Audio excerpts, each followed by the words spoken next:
Hello, and welcome to Phenomenology Club, where we talk about it. This is Talk About It, which is the podcast series. Hello. Oh, shit! Welcome. The podcast series of Phenomenology Club. As some of you may know, Phenomenology Club is, well, it is many things, but firstly, it is exactly what its name suggests. We are a club. We have group-based activities, which I'll tell you about a little bit after. I'll tell you about it after this discussion, but like I was saying on the post that promoted this upload, I'm sitting here getting ready to upload these audio streams to Spotify, and I realize that I don't even have an introductory episode for what the fuck phenomenology is. And people who are members of our club might have seen this video upload that I did not long ago. That is essentially an introduction to phenomenology. But the language is kind of flowery, it's kind of poetic and weird, and I don't think it would work for this Spotify format. So I decided that what I would do instead is do a little introduction here for you guys and for anyone who might be listening out there in the Spotify podcast world about what exactly phenomenology is. And if you're interested, come on over to our YouTube channel and watch this flowery, poetic, grandiose, ridiculous video that I made. Because, much of the content here, not much of the content here, but a good chunk of the content here is actually video uploads. But again, I'll talk more about Phenomenology Club later. For now, I want to talk about what is phenomenology. So, I'm basically going to do my best to make the same argument in the same format that I make. It's not an argument, explanation in the video that I did to the best of my ability. Let me introduce myself real quick as well, since this is technically an introductory episode for anybody unaware. I am Buttress. I am an artiste. I make music. I make films. I have a film degree. No, actually, I have a fine arts degree from SAIC, the most pretentious art school in the country, but from which I'm very proud to be an alumni, because you know who else went there? You know who else? Huh? Orson Welles. No big deal. That's only one of the best filmmakers to ever live. So I like to think that I got a little bit of his ghost over there. I make videos. I make music. And while I was at SAIC, I took some philosophy courses and quickly fell in love with the practice. Nothing has enriched my life so much as my newfound interest, well, I wouldn't call it new anymore, but at the time, my newfound interest in philosophy. As someone that comes from a very religious background, a very oppressive religious background where I was basically raised fundamentalist, Christian, evangelical by the crazy Pentecostals. I was speaking in tongues and shit. Holy Spirit punched me. Not a nice guy. Not a nice guy at all. I like to think about stuff. Thinking deeply about stuff, I think, got me out of the clutches, the dangerous, deadly clutches of fundamentalist Christianity. And when I discovered philosophy, I realized that, hey, I can keep thinking about stuff. That's great. So here we are. So we want to talk about phenomenology. Phenomenology, as I've just alluded to, is related to philosophy. And I'm speaking to a YouTube chat right now, by the way. I like to read the comments out loud and address them. Does anybody here have any experience with phenomenology? I would love to hear what it is, if you have any, or what your background in philosophy is, if you have any. Some of our members of our club are even philosophy students. We got a wide range of people with all sorts of different exposures to philosophical knowledge, with all sorts of different backgrounds. But anyway, so phenomenology is related to philosophy. And I would say that pretty much everybody knows that within philosophy, there's different schools of philosophy, right? There's different areas of specialized interest in philosophy. And phenomenology, I think, is really unique because phenomenology is not a school of philosophy. Phenomenology is a mode, a method, a way to do philosophy. Why do these messages keep getting retracted? Is that YouTube censoring us? Because I will not stand for that. Anyway, so any of you who listen to this channel knows that I speak often about how philosophy is ultimately sort of just language games, right? And this is famously put forward by Wittgenstein, notorious hater of women. Blah. But anyway, this is very true, and this, I think, is not necessarily relevant to an understanding of phenomenology, but I approach it sort of from this understanding. I like to introduce people to it this way. Because philosophy has this age-old kind of problem, and I feel like phenomenology exists to address a problem and a need that we see when considering the history of philosophy and its shortcomings. Phenomenology is a really recent philosophy. It's from the early I'm going to get my centuries mixed up. 20th century. 20th century. Early 20th century. Yes, that's correct. And it's invented, quote unquote, by this man named Edmund Husserl. And Edmund Husserl is a mathematician. He comes from a very rigorous school of academic practice. And basically, Husserl creates phenomenology to address this need I'm talking about. And what is this need that I'm talking about in philosophy? Essentially, the problem with philosophy is what I just said a moment ago, that it is ultimately kind of these never-ending language games. Like, when you consider the most earliest philosophers, at least in the Western tradition, Socrates and Plato and, well, Aristotle less so, but what kinds of questions are people like Socrates asking? You know, what is virtue? What is morality? What is truth? How can you tell two bumblebees apart? And all of these questions really are the way that they're framed. This is kind of a framing that philosophy sort of assumes for itself and carries on for centuries. This approach to philosophy as if we could potentially uncover truths, you know, that truths exist and we must uncover them, right? We have to find what virtue is. We have to find what truth is. We have to find what morality is. As if these concepts exist external to us. Not that this is said explicitly, but this is sort of the assumed mode of how a lot of philosophy is done. Less so as time goes on, but historically, you know, there's this attitude in philosophy almost that truths exist, we just have to find them, like fucking Dora the Explorer. We're on a fucking mission and we're gonna find those truths, right? But clearly, we all know, as members of a 21st century society, that truths don't really exist external to us, right? Truths are established with our language. And truths are ultimately mutable.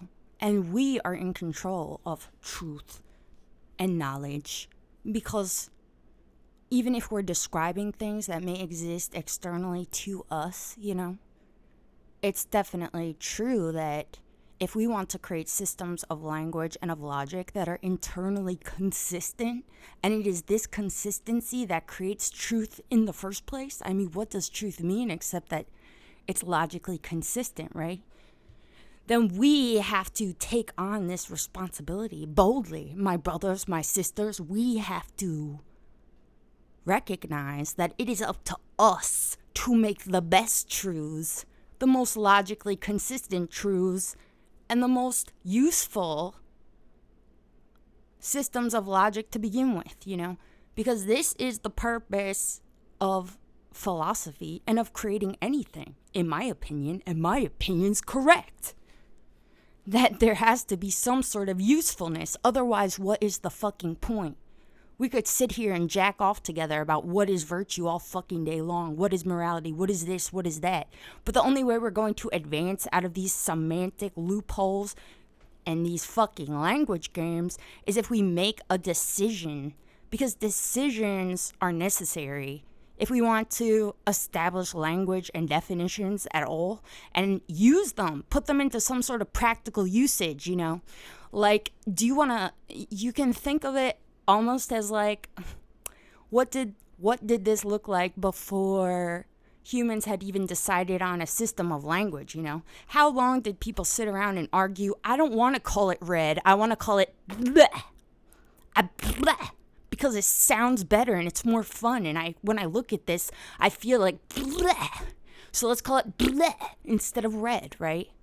That's essentially what we're doing in a lot of these philosophical discussions when we argue about things like consciousness, for example. This is a topic I like to avoid entirely because I feel like all it is a bunch of people sitting around like, consciousness isn't that, it's this, it's bleh.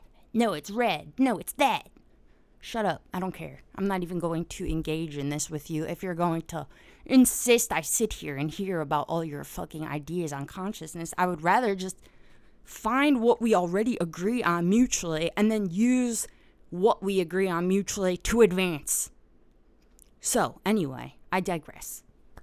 The point of phenomenology is to advance us out of these language games into usefulness, into giving philosophy something useful and maximizing the potential of philosophy to be useful, because philosophy, I think, and Husserl thinks, especially when he said that it is the eternal work of humanity to reason, that philosophy is necessary in just about everything, because there is a philosophy of everything. There's a philosophy of math, a philosophy of biology, a philosophy of politics, a philosophy of, everything. So, if you believe this and believe that philosophy is useful, then you almost see it as a sense of duty, because otherwise I think philosophy will just disappear into the annals of creative writing. And this has already begun to happen, in my opinion. I mean, look how much, I went to a Christian school, I don't know about you guys, but I had to read so much fucking fiction, I never even had to read one work of philosophy in all of my, how long are we in school?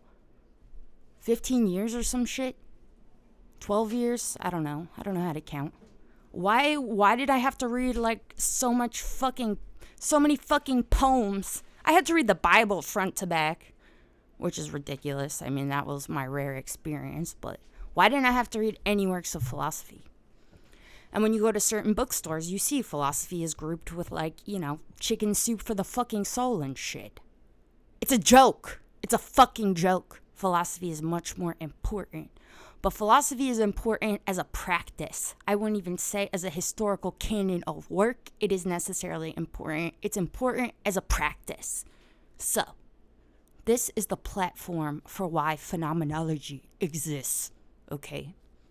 To address a need and to maximize the potential of philosophy. So let's talk about it. What the fuck is phenomenology? I'll tell you. So, firstly, let's look at this word, phenomenology. It comes from two separate root words from the ancient Greek.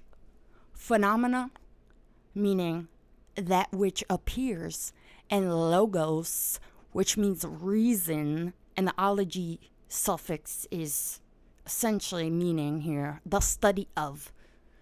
The study of that which appears.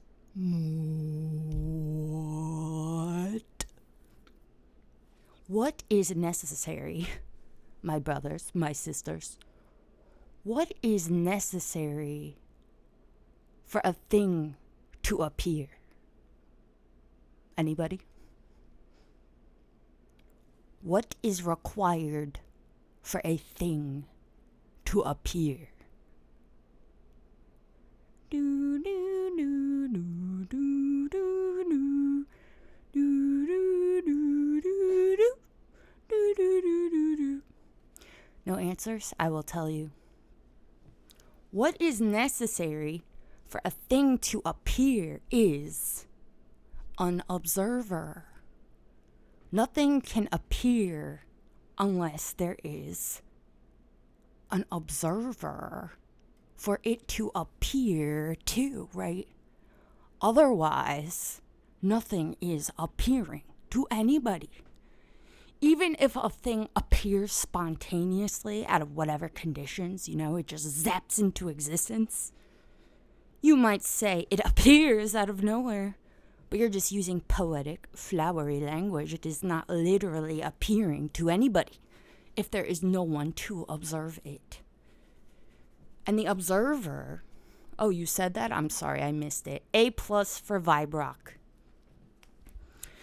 The observer is you, and it is me. We are observing everything that appears to us.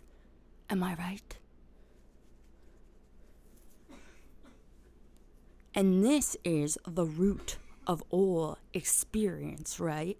I know nothing except that I appear to exist as an observer in a perceptible reality. Perceptible being these things that appear to me in my phenomena of experience. And this is where phenomenology begins and why it's called the study of that which appears. Because Husserl, like I said, was a mathematician. He comes from this very rigorous school of study. He wants to maximize the potential of philosophy, and he wants to do this by almost creating a quote-unquote standardized approach to doing it, which is why we call it a method and not a school of philosophy. It's a way to do it. And Husserl recognizes that if we want to do this, to create a rigorous school of philosophical practice, not a school, I'm sorry, look, I'm fucking up with my language.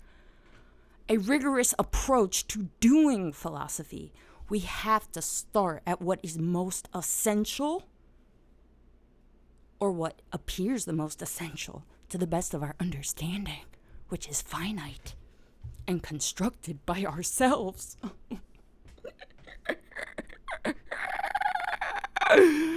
Ooh, you made it. You missed quite a bit, but it's okay. Stay with us. Stay with us.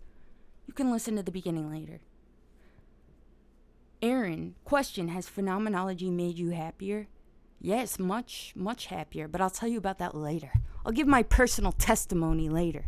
Please remind me if I forget. Anyways, so we are starting from the ground zero of all knowing, because philosophy is very much a study and an inquiry into how we know things, am I wrong? Or how we think we know things, or how we think we should come up with useful systems to talk about how we know things. Am I right? So, we're starting from perception, because we cannot access anything outside of our perception. And if you Google for yourself phenomenology, what does it mean? I believe that the answer is phenomenology is the study of the structures of conscious experience from the first person perspective. And this sounds very redundant, right? Because we can't ever exit our first person perspective. So why is this specified, And I think when we think about things like perspective, subjectivity, perception, we start to think about like the Matrix and the simulation and Rene Descartes and all this, Oh, I can't access these external modes of knowing if they exist. I can never step outside of my first person perspective. What do I do? Is this what phenomenology aims to address? Aims to break us out of this subjective mode and find some sort of true objectivity or something, Is phenomenology concerned with trying to break us out of the Matrix? Trying to establish whether or not this is a Matrix? Any of this? No. No, it is not. Phenomenology does not treat this, I don't want to call it an anomaly or a paradox, but this state of observable conditions as a thing to be overcome. As phenomenologists, we don't desire to break out of our first person perspective. Because why would you? I mean, there's no fucking point. I only exist as this perceptive being that experiences all perception through my first person lens, This is not necessarily a problem. It poses a problem for many other philosophers that precede Husserl and come after him. But we are not going to treat this as a problem because it isn't a problem unless you make it one. And we are deciding not to do that because it doesn't feel like a fucking problem. But clearly, in creating some sort of comprehensive philosophy, one that's truly rigorous and addresses all matters of knowing in the most coherent, cohesive way, we still have to start from this premise, right? So this is why phenomenology is concerned with our first person perspective. It's not to become engaged in solipsism and just like study ourselves. It's not a study of ourselves necessarily. It's an approach to doing philosophy that's rooted in the knowledge and starts at this foundational idea that nothing is experienced outside of myself, But because this is true, it's not us then saying, well, we're going to study ourselves. No, we're trying to study what appears to us externally, because this is the point of creating language and philosophy in general, right? To reach out. I'm trying to reach out to you, and you're trying to reach out to me. We're trying to reach out to these relative objects of our experience in the external world and describe them with language and philosophy in ways that demonstrate some sort of usefulness with the purpose of ultimately communicating to each other and to ourselves ideas, ideas that we create with language. And these ideas describe our experience. All of language and all of philosophy is constructed to describe this first person perspective, right? And Husserl believed that, well, let me not get ahead of myself.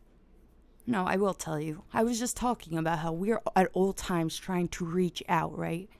Husserl believed this very much. Husserl, in thinking about perception and what could be said about it, comes up with this framework for his phenomenology, where basically he says that the fundamental property of all conscious experience and all perception is this reaching outness, this directedness. To Husserl, consciousness always had a goal, Your consciousness is at all times making something the focus of its own observations, right? It's zooming around the room like a fucking radar. And so in Husserl's phenomenology, and I say this because phenomenology, like I said, it's trying to be scientific, and in trying to be scientific, it's open to all sorts of different things. And there are people who have come after Husserl, like his student Heidegger, who was a Nazi. Heidegger, not nice. his phenomenology looks totally different than Husserl's, and his is actually more famous. We prefer Husserl here, but we're not going to talk about Heidegger. Heidegger had his own great ideas, whatever, even though you're a Nazi, boy. Anyway, so there's all different kinds of phenomenologies, and we encourage free thinking, and Husserl would encourage this as well. Your philosophy, your way of doing phenomenology doesn't necessarily need to be his. My approach to phenomenology is not identical to Husserl's either, but to be historical for a second, Husserl structured all of his phenomenology around this idea that consciousness always has some sort of directedness, and he called that intentionality. And I'm approaching on 25 minutes here. I'm not going to go too long. Basically, phenomenology has, in Husserl's phenomenology too, there's all sorts of vocabulary that's already been established, and rules, suggestions, all sorts of pretty rigorous stuff that tells us how to do phenomenology in the first place. And what I'm going to do is basically give you the most summary introduction to how you can begin thinking about these ideas if you want to.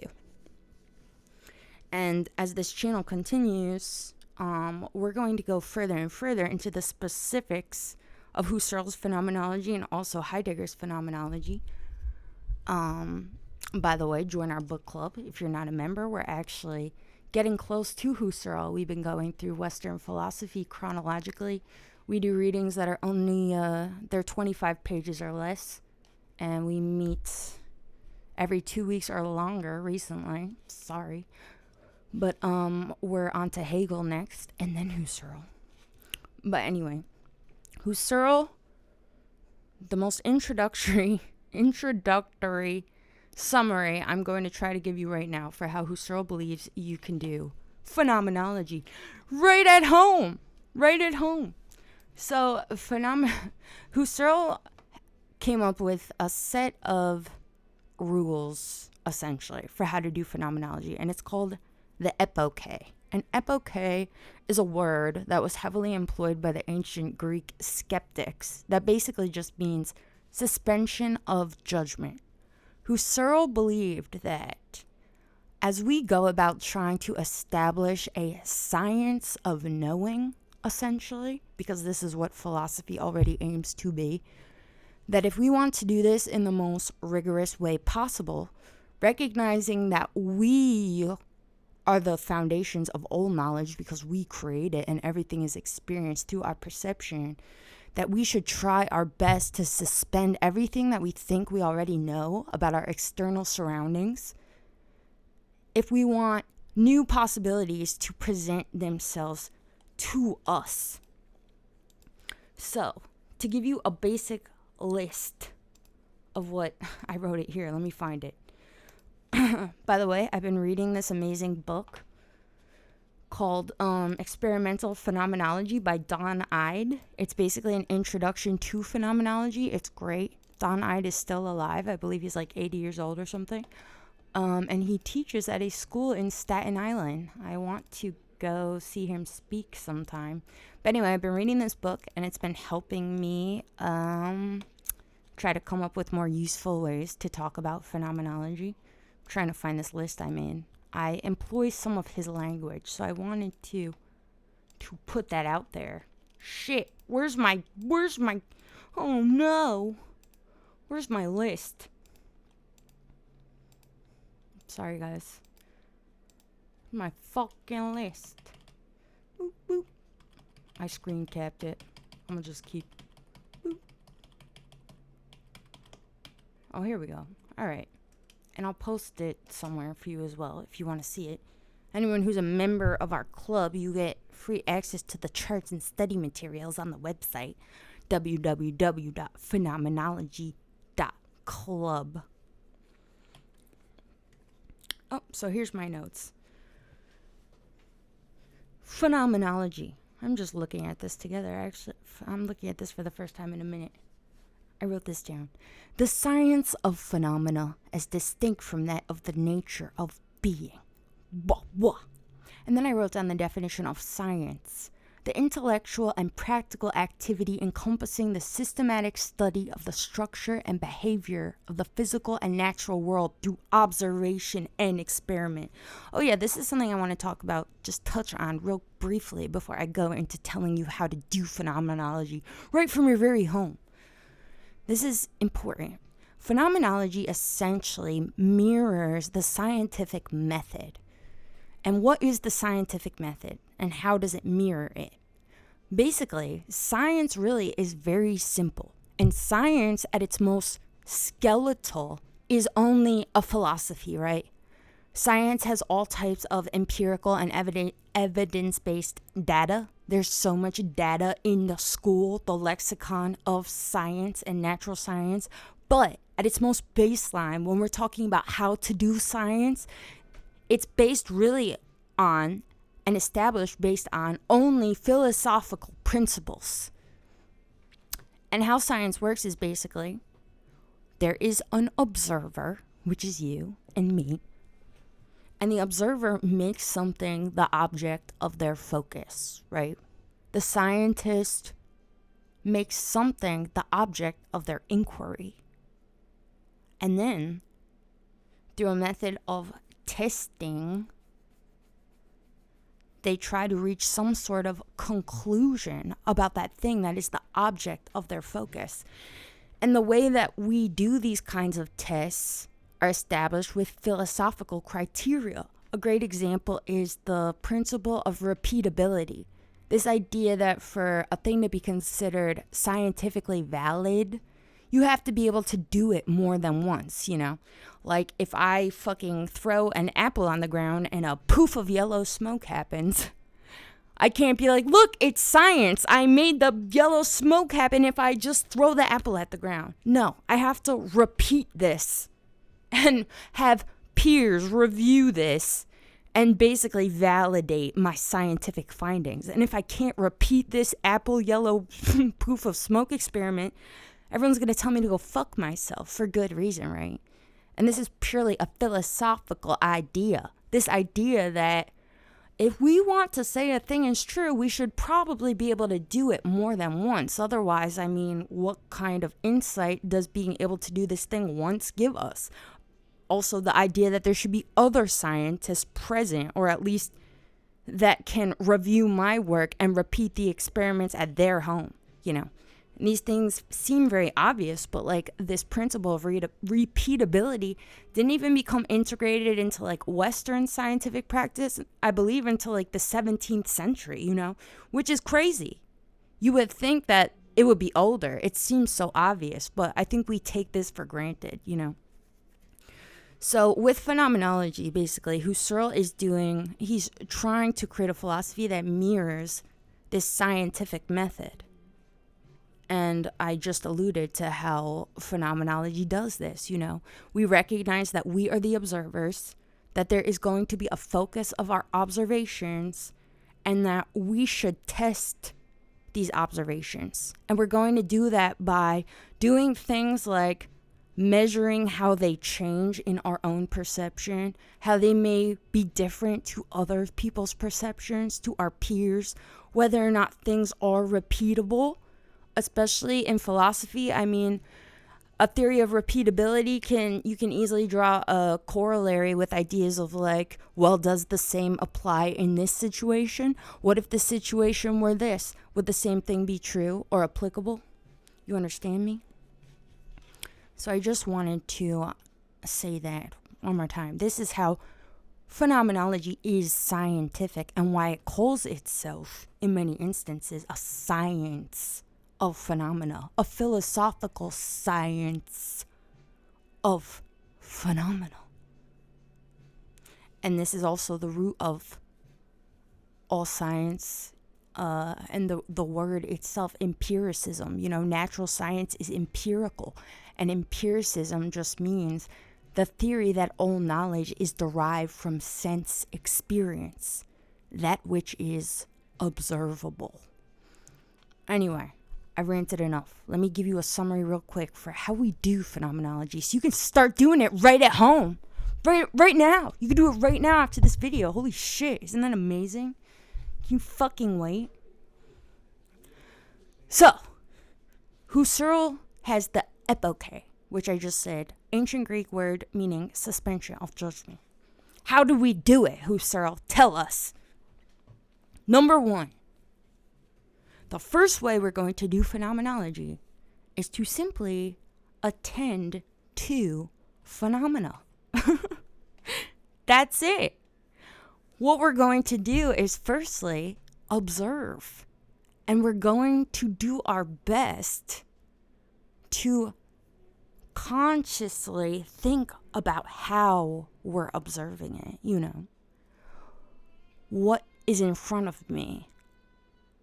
Me personally, I'm staring at a wall, right? A lot of people would not put too much thought into this experience, but the more you sit and stare at the wall and think about yourself staring at the wall, I begin to think things like, how can I even perceive that the wall is a few feet in front of me, you know? If you took a photographic image of my vision right now, it would appear 2D, right? Like a cartoon. What is enabling me to experience this wall as distinct phenomena? And what about all these things in my peripheral vision? I mean, there's speakers to either side of me. How can I feel like very confident in my sense of being and location and space right now. Like, how is that? What is it about my literal physiology that allows me to perceive all these objects as distinct phenomena, you know? There's pictures hanging on my wall. Why can I recognize that all of these framed objects are separate, distinct phenomena? I could pick one up. I can easily identify one and pick it up and move it around. Isn't that crazy? If anything's in front of you, pick it up and move it.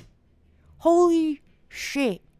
That was amazing. Oh my God. Like, how the fuck did I just do that? Are you kidding me? I just changed my entire surroundings by picking it up and putting it down. What the fuck? I can't fucking believe it. Isn't that amazing? Holy shit. What? Oh, sorry. I'm getting excited. I'm being loud. It's late. So anyway, we're going to attend to phenomena. Another example. I'm not just experiencing things visually. I also have to consider, like, there's a slight hum to the left of me coming from my refrigerator. Is that affecting my perception?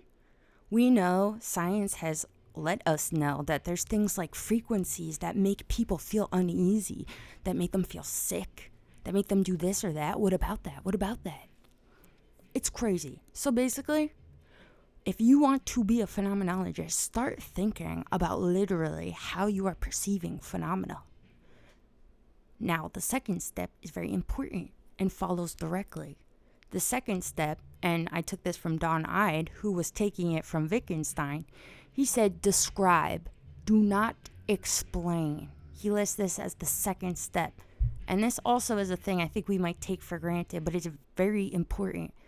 As we're going about trying to analyze and think about how we think about stuff, period, we don't want to assign any sort of value judgments or conclusions as we're doing this, you know. We want to describe what we are experiencing, but we do not want to explain anything away, you know.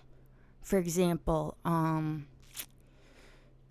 if I see something in the corner of my eye, a shadow, move, and I think it's the ghost of my dead grandma really fast, and then I realize, oh, it was just a shadow cast by a mockingbird outside on the nearest branch. I'm not going to then say to myself, oh, okay, it's just the bird shadow, you know? No, I'm going to take note of this entire phenomena. I'm going to be equally interested in all of its facets. I'm incredibly interested in why my instinctual, immediate response was to think that it was the ghost of my dead grandmother. You understand what I'm saying? This phenomena is incredibly interesting. And I basically have just told you what Don I'd put as the third step to doing phenomenology, and he calls it horizontalization, which is basically this idea that we want to horizontalize everything that we think we know already, you know. The thing like the example I just described.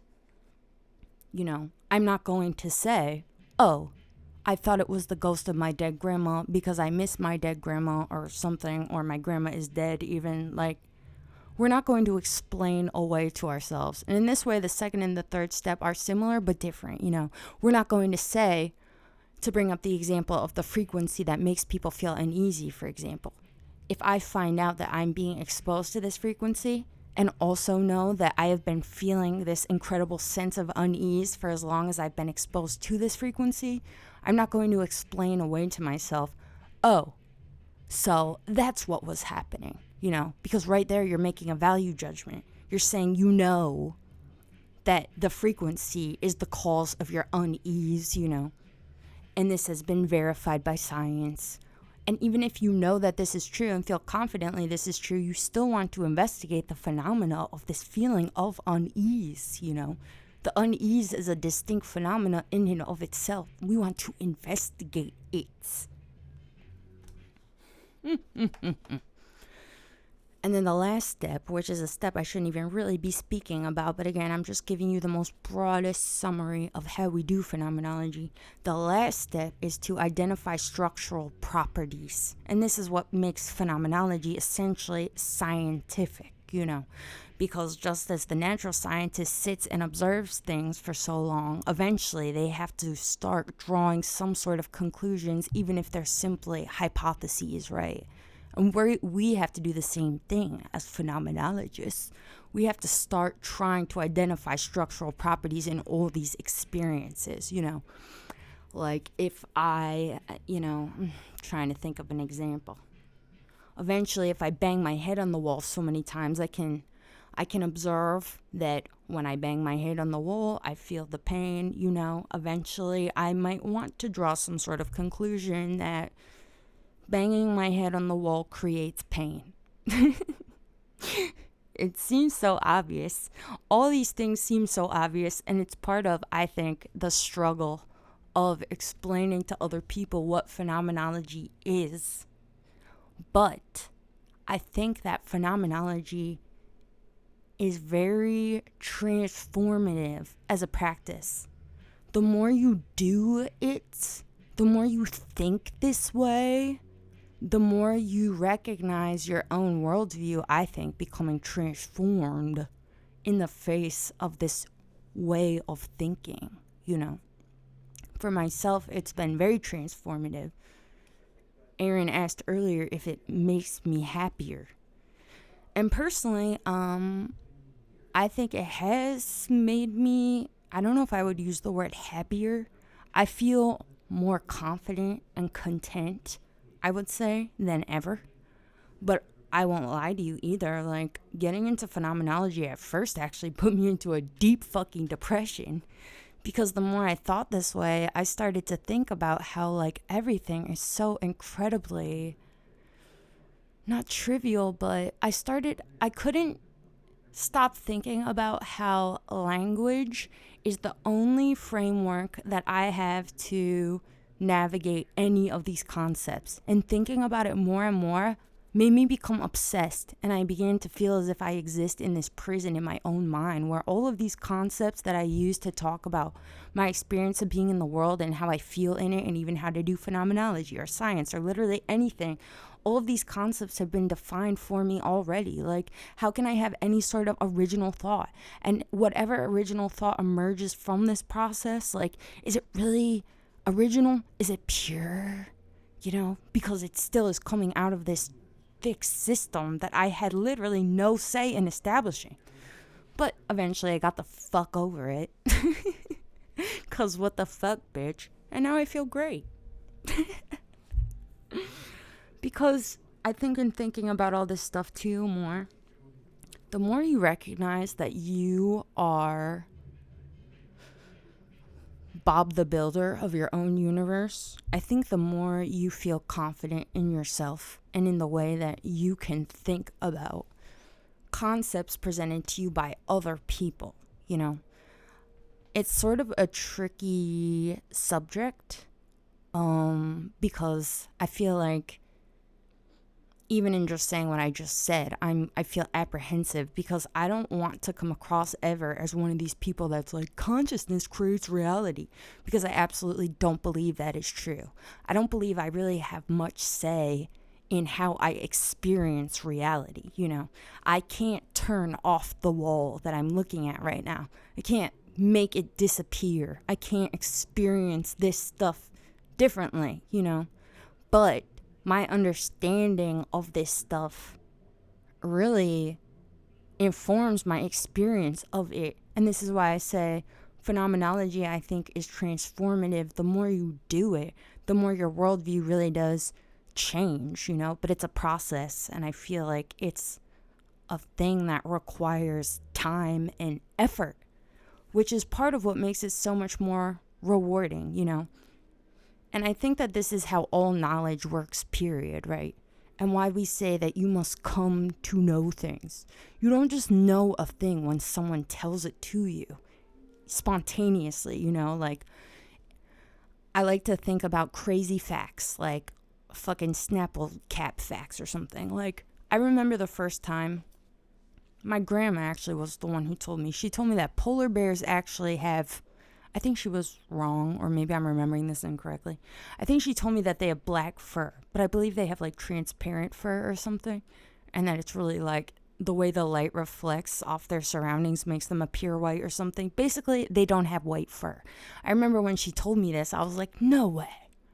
No way. I was like, my mind was blown. I was like 7 or something. And then I think it probably took me a while to integrate that knowledge into my worldview, you know? You have to accept it at a certain point. If you learn that polar bears are actually not white, like, you might not, I feel like you might know, you have to come to accept this knowledge eventually, pretty quickly, especially if you Google it and it's like, yeah, all these scientists say that polar bears aren't white.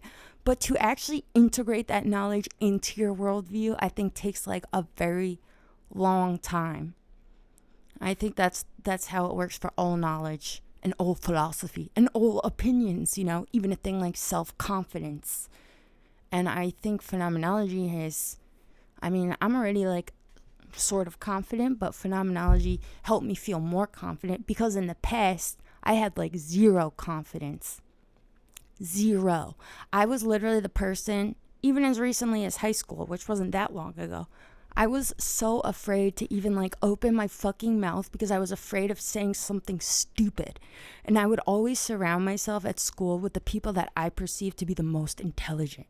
Like, I loved following around the political science boys.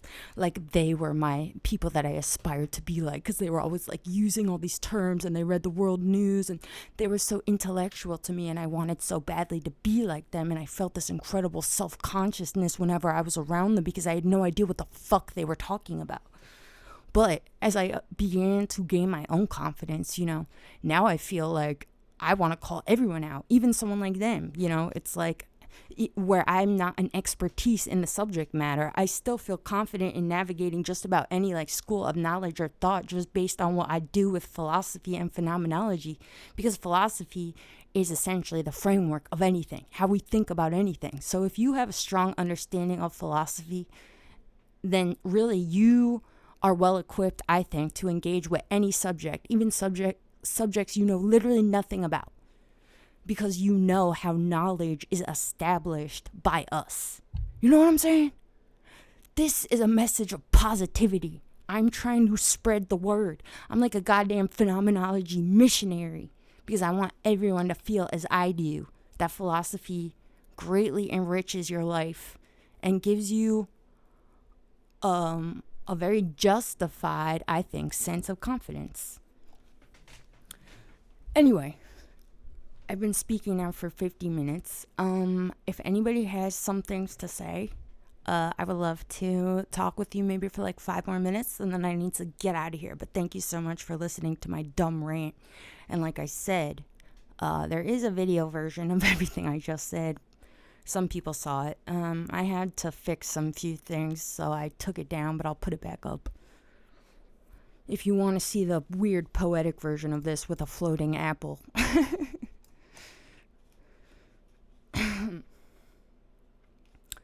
Vibrock. But truth is dependent on a person that believes it. Of course, I'm talking about everything that isn't scientifically proven as factual. Well, I wouldn't agree with that.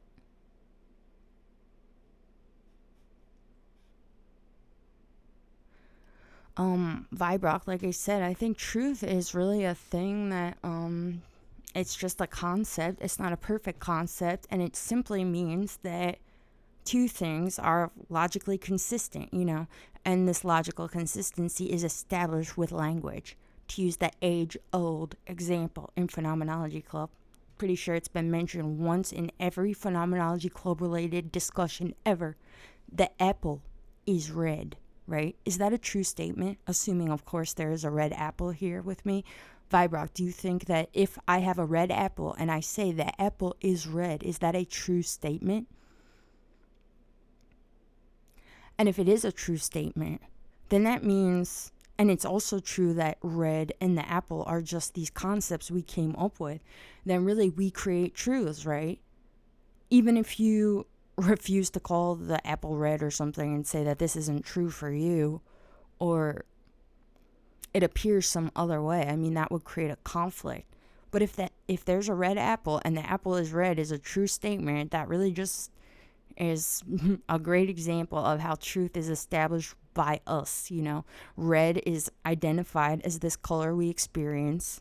The apple is identified as this object we experience. If we agree that this is an apple and that we experience the apple is red, then that's enough to say that the apple is red is a true statement. Delilah, I just found out that my friend can't visualize anything more complicated than a colorless 2D shape in her mind, and I don't know how she made it this far in life. That's interesting. Do you feel like you can visualize very, detail-oriented images in your mind? Because I definitely can't. If I try to think of something, very visually specific, I can only see it maybe in, a very hazy way. I can't, actually see an image, I can't see an image at all. Brains are hella weird, and I think that it's not a coincidence that neuroscience has adopted phenomenological language in a real way. Go on to PubMed and look up the word phenomenology. You'll find all types of different neuroscientific papers being done, especially in the most recent decade, more and more, because neuroscience is very much about creating a language for how we experience phenomena and how we can structure it in such a way that we can relate information to each other and to scientists, I think that if Husserl was alive now, he would be working closely with neuroscientists, because essentially this is what he's trying to do, create a language for how we experience phenomena. And also why he distinctly criticized psychology, which was becoming bigger and bigger around his time, because he wanted to do what we said was step number 2 in how to do phenomenology. Describe, do not explain. And we all know that psychology really is trying to explain away the human experience, And I think that it's many of the times when it does this, it's short-sighted, Psychology is very prescriptive, basically. It exists to address problems, and some of these problems are presumed, It'll be just the language psychiatry and psychology uses for itself, I think, is oftentimes just very unaware of itself and sounds stupid, blue makes you happy because scientists found the best, and red makes you happy and red makes you sad because, I don't know, it's all stupid. It's like half-baked philosophy meets half-baked neuroscience, which is why I'm not really a big fan of psychology and of psychiatry outside of what might benefit people who really need it, and just, benefits of therapy, which is just talking to a friend or something. Except that friend knows nothing about you and won't judge you. But yeah, I'm not big on those, but I think phenomenology and neuroscience are much more aligned as far as their goals and their methods. All right, it's been 55 minutes. I'm going to get out of here. Thank you all for listening. And I hope that was easy enough to explain. Like I said, I'll be uploading these all to this service that's going to put it on Spotify and Apple Podcasts and stuff. I'm submitting it tonight, which is why I did this live stream thing. So if any of you are on Spotify and all that shit, great for you. I guess you'll be able to listen to this easier. Because I know YouTube is a nuisance for some people, especially people have told me that they drive. And I forget if I said this before, but Phenomenology Club is only $1 a month to be a member. If you want, you get access to some materials that are not public because our website has a password. You get that password on our Patreon for only $1 a month. The Patreon link is www.patreon.com/phenomenologyclub. And we also have all sorts of group activities. Our Discord is the hub of all of our activity. The Discord is actually very active. We've been active for over a year now. I think we're going on 2 years. And there's people in there literally all day long. We're international. We got people on different continents. So people are talking at all times. We got a voice chat in there. We'll hop on. We'll argue with each other. We got fights. We got drama. We got real life meetups. We even have improvised jam sessions in the voice chat, which reminds me I need to upload those. Yo, we go crazy. Oh, and we got the book club. So if you're interested in any of that stuff, give me a fucking $1. Or if you're really that broke, just hit me up, or don't have a credit card or whatever. I'm very benevolent and generous, so whatever. Especially students, I understand. I don't want you to overdraw your card and get like a $35 penalty just because you're someone like me and don't know when your account's down to 50 cents. So hit me up. But anyway, thank you for listening. You're all great. And I fucking love you. Goodbye.